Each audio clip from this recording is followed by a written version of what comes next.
screwdriver makes the life of a handyman a whole lot easier. The screwdriver first showed up in the early part of the 19th century. It evolved from a flat-bladed bit used in a carpenter's brace, and its invention was a definite turning point.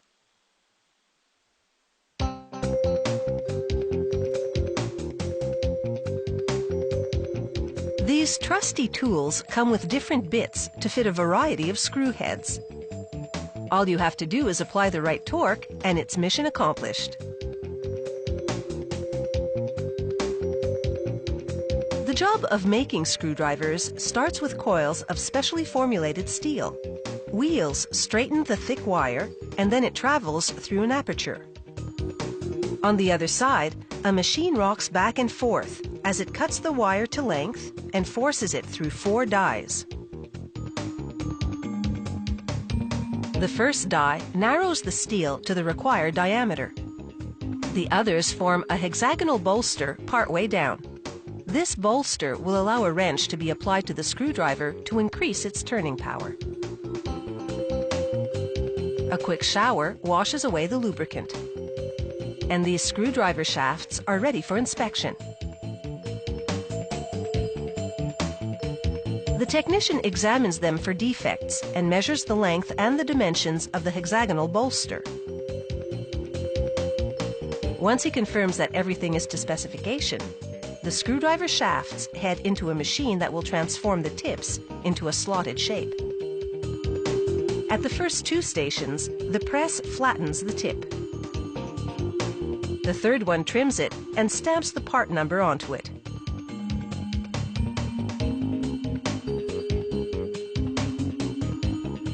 The flat blade is probably the most common of screwdrivers. Its chiseled tip turns a standard slotted screw.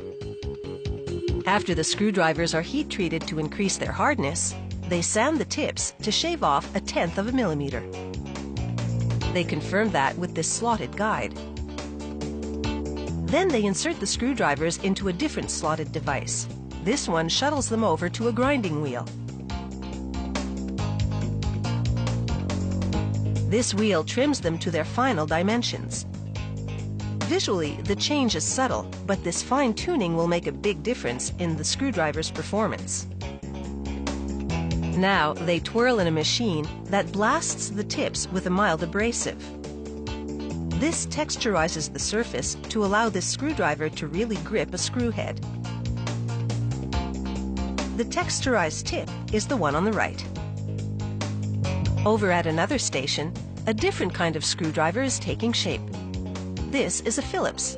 Its tip has a beveled cross point to correspond with the Phillips screw. This machine carves ridges into the bevels of the cross point to give it extra gripping power. A press then slams into the other end of the screwdriver to create flanged grooves. These grooves will allow them to lock the screwdriver shaft into its handle.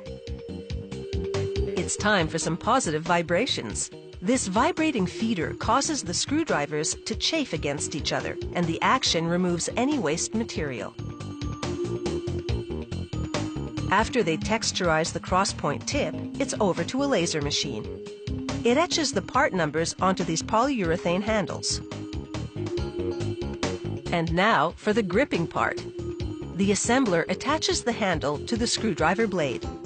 He then places the screwdriver in a machine that applies mechanical force to solidly entrench the shaft in the handle. With the screwdrivers now on a tray, they move through a curtain of plastic. A machine heat seals the plastic around the edges. The loosely wrapped tray then enters a special furnace, and the heat shrinks the plastic around the tray to neatly wrap up this job. It has taken several days to make these screwdrivers, and now they're ready for the twists and turns of any job. Tools like the screwdriver are really an extension of the human hand.